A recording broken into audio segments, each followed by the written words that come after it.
They say illness reveals who truly loves you, but in my case, it unveiled something crueler than my disease. My sister, who once braided my hair and held my hand after heartbreaks, looked at me like I was rotting furniture. I was diagnosed with stage 4 Parkinson's 2 years ago. My limbs shake uncontrollably. My speech falters, and I need help with the simplest of tasks. But none of that prepared me for the real pain my own sister laughing dies slowly so I can celebrate. And she meant it. Every syllable burned itself into me like fire on paper. That was the moment I knew I had to survive long enough to bring the truth to light. My name is Ruth Delgado. I'm 67 years old, and before Parkinson's, I was a retired literature teacher. I lived in a cozy 2-bedroom home bought with decades of saving. After my diagnosis, I gave up driving, stopped cooking, and needed help with medications and hygiene. I didn't have children, and my husband passed 10 years ago from cancer. So when my sister Miriam volunteered to move in and help, I said yes with trembling gratitude. At first she was kind, at least she wore kindness like a mask. She cooked, cleaned, even massaged my legs. But after a few months, the mask slipped. The sighs grew louder, the food turned cold, and then came the bruises, the accidents. She said I was clumsy, that I'd fallen again, but I knew better.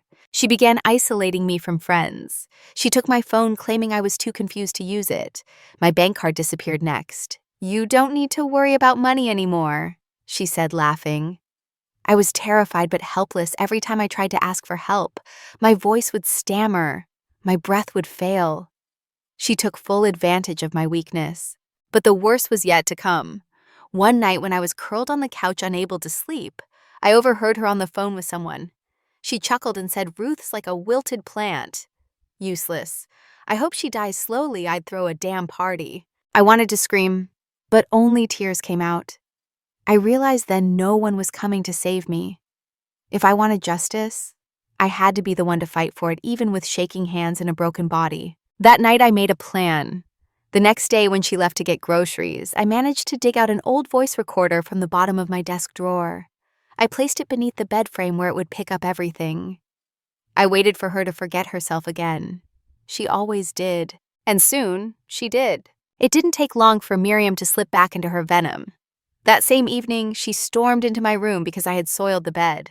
My body had failed me again. But what she said pierced deeper than any humiliation I'd ever felt. "Disgusting old hag," she spat, slamming the laundry basket down. "You're lucky I don't smother you with that pillow and dance on your grave." My fingers trembled, not from the disease this time, but from rage.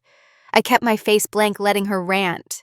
The recorder hidden beneath the frame was blinking silently, soaking up every hateful syllable. Over the next few days, I kept the recorder running during her daily monologues of abuse. She had no idea. She screamed at me for breathing too loudly, mocked the way I ate. Sometimes she'd laugh and whisper to herself, "I can't wait to get this house." That's when I knew she wasn't just cruel. She had a motive. I remembered she'd convinced me to change the deed to include her, just in case something happened. I hadn't read the fine print then. Parkinson's had already begun to fog my thinking, and I trusted her. Foolishly. Then came the day she brought a man into the house, a man I didn't recognize. I heard their footsteps down the hall and their voices in the living room. I strained to listen. "She's nearly done," Miriam told him. "She's practically drooling full-time now. Give it another month or two. Then we sell." He asked if the paperwork was ready. She said, "All taken care of. I've got her power of attorney, and she doesn't even know what day it is." I lay there, heart-pounding chest, tight rage rising like bile. It was all part of her plan. She'd moved in not to care for me, but to wait for me to die, to collect everything I had worked for. I needed someone on the outside, someone who still cared. But she had cut off all contact with my friends, canceled all visitors. My neighbor Clara used to drop off food every Sunday, but I hadn't seen her in over 2 months. And then fate threw me a lifeline. One afternoon, while Miriam was out, I heard a knock. My heart nearly stopped. I couldn't yell, but I managed to drag myself to the edge of the hallway, knocking over a picture frame as loud as I could. The noise must have been enough. Clara peeked through the door she had nudged open. She gasped when she saw me. I hadn't seen my reflection in weeks, but from her horrified expression, I must have looked like a corpse. "I only have a minute," I whispered. "Please, take this." I handed her the recorder. My fingers barely worked, but I pressed it into her palm. "Give this to the police, or the news. Just someone."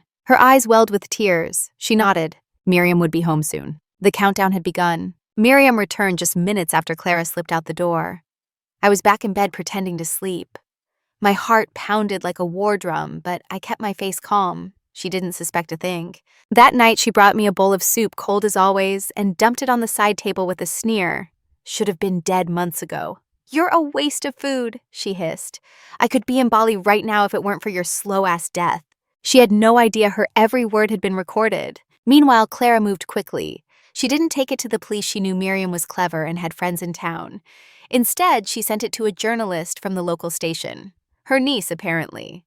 Within 48 hours, that recording was in the hands of a producer working on a segment called Hidden Suffering Elder Abuse Behind Closed Doors.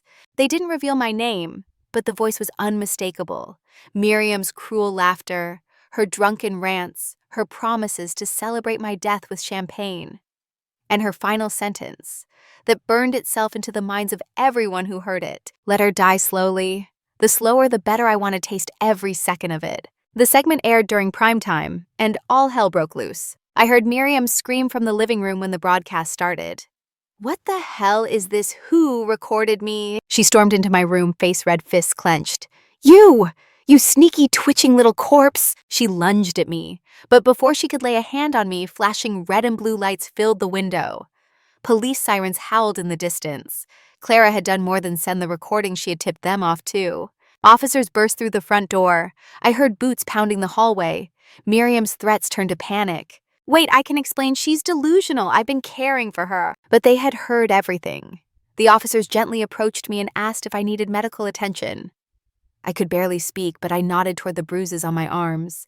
They took photographs, documented the scene, and carefully lifted me from the bed as Miriam shrieked and begged behind them. That night, I slept in a clean hospital room. But I didn't sleep much, because I knew this was far from over. The public had heard her words, but she hadn't yet heard mine. The world knew what she had done.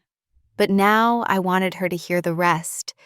Every moment she'd made me feel like less than human, I would speak them out loud. Speak them. And in the end, she'd listen from the only place left for people like her. A courtroom. The hospital was warm, quiet, and filled with kindness I hadn't felt in years. Nurses addressed me by name, gently bathed me, and looked into my eyes when they spoke. It was a world away from the cage Miriam had built around me. For the first 2 nights, I simply cried. But I wasn't done. Not yet. A detective named Herrera came to see me. Mid-40s, stern face, but eyes that showed real concern. He played part of the recording back for me, not because he had to, but because he wanted me to know, "You're not crazy, Mrs. Delgado. We've heard everything. This isn't going away quietly." I nodded. My voice was too weak for long sentences, but I managed to whisper, "Don't let her lie again." "We won't," he said. Clara visited too. She hugged me for so long, I thought she might never let go. "I should have come sooner," she sobbed. "I saw the signs. I thought you wanted space." I squeezed her hand. "You saved my life," I whispered. "That's all that matters." Meanwhile, the media firestorm exploded. The news ran with the story under the headline, "Let her die slowly. Shocked elder abuse exposed in leaked audio." They blurred my name, but locals pieced it together quickly. My old students' neighbors, even the pastor from my old church, began sending letters to the hospital. Flowers arrived daily. Cards covered every table. But Miriam wasn't ready to back down. She hired a lawyer, claimed I was mentally unstable, that the recordings were edited, that she'd done everything out of love and exhaustion. It was laughable, especially when more recordings surfaced, ones I hadn't even remembered hiding. And then her bank statements came under scrutiny, thousands in spending at resort salons and luxury stores, all drawn from my account, the same account she said she was protecting for me. Her mask shattered in public, but the real reckoning came in court. I was wheeled into the courtroom flanked by nurses. The entire room turned to me. I wasn't a victim anymore. I was a witness. I was a fighter. Even if my hands still shook, even if my voice cracked, I would speak the truth. When I took the stand, I looked Miriam directly in the eyes. Her face had gone pale. She avoided my gaze, biting her lip. "My sister," I said slowly, didn't just neglect me, she erased me. She wanted me to vanish quietly so she could take everything. But I didn't. I stayed alive long enough to remind her I still exist. The courtroom was silent. Miriam looked like she might faint, and we hadn't even reached the verdict yet. The trial stretched on for days. Miriam's lawyer tried every tactic, painting me as senile, bitter, confused. He even played up my illness, claiming my memories couldn't be trusted. But each time the evidence crushed their lies. Detective Herrera testified first. Calm, precise. The recordings were time-stamped and unedited. The voice is clearly the defendant's. We cross-checked with her phone records, calls, purchases, everything aligns. Then came the financial expert laying out transaction after transaction. Miriam had drained over $94,000 from my accounts in under a year. And she wasn't subtle five-star hotels jewelry, even a down payment on a beach property. But the moment that silenced everyone was the video. Clara had installed a small security camera near my hallway after slipping me the recorder. It captured a moment too chilling for words, me crying silently in my bed as Miriam stood over me, pouring cold soup on my tray, muttering, "Die already, you bag of bones." Gasps erupted in the courtroom. Miriam shrank behind the defense table. And then she took the stand. Gone was her arrogance. She looked like a deflated balloon, makeup smeared, voice trembling. I was overwhelmed, she stammered. I didn't mean those things. You don't know what it's like taking care of someone like her. She was ungrateful, difficult. I was alone. But the judge wasn't buying it. He leaned forward. You weren't alone. You were recorded laughing about her death. You stole from her, abused her, mocked her in ways this court has never heard before. Miriam's lip quivered. You weren't a caretaker, you were a predator. The prosecutor ended the session by playing the clip again. That one horrifying line, let her die slowly. The slower, the better. I want to taste every second of it. Miriam sobbed. Her body shook. But this time there was no one left to help her. No one to believe her. The verdict came swiftly. Guilty on all counts. Elder abuse, fraud, aggravated assault, attempted financial exploitation. The judge sentenced her to 17 years with no chance of early release. But it wasn't the verdict that broke her. It was what came next. As the bailiffs moved to escort her away, I was wheeled past her. Our eyes met one final time. Her face was twisted, not in anger anymore, but in something raw. Regret, fear, shame. That's when she dropped to her knees right there in the aisle and screamed. Not words, just a raw, guttural, pathetic wail. The courtroom froze, but I kept moving, silent, unshaken, because justice doesn't need to shout. It just needs to be heard. The months after the trial felt like waking from a nightmare, except the pain was still real. My body hadn't changed. The tremors were still there, the weakness, the slowness. But something inside me had returned my dignity. I was placed in a rehabilitation facility with full-time care funded in part by a restitution order from Miriam's frozen assets. Her beach condo seized, her jewelry auctioned. The proceeds went toward covering my medical bills, ensuring I never had to rely on a monster in disguise again. But the true healing came in letters, hundreds of them. From strangers, from former students, even from people who had once ignored me at church.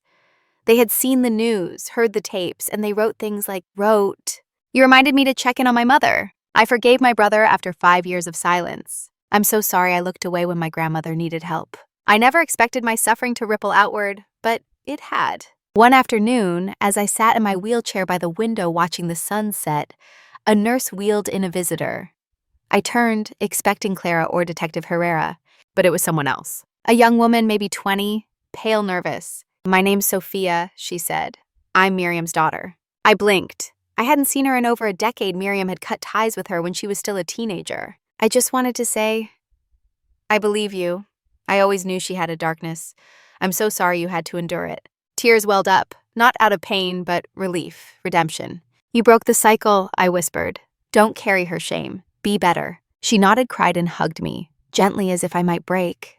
But I didn't, because I wasn't broken anymore. I still live with Parkinson's. Some days are harder than others. But every morning I wake up in safety, in peace, and in truth. And every time I close my eyes, I remember the sound of Miriam falling to her knees. It doesn't haunt me. It frees me. If you're reading this, please remember one thing. Illness does not erase your worth. Disability does not diminish your dignity. The people who hurt you when you're weakest reveal their own disease, not yours. Don't suffer in silence. There is always someone who will listen, someone who will believe you. I thought I had no voice, but the truth was always inside me. I just needed courage to speak it. Let my story be a warning to those who take advantage of the vulnerable, and a light for those still trapped in the dark. You are not alone, and you are never powerless.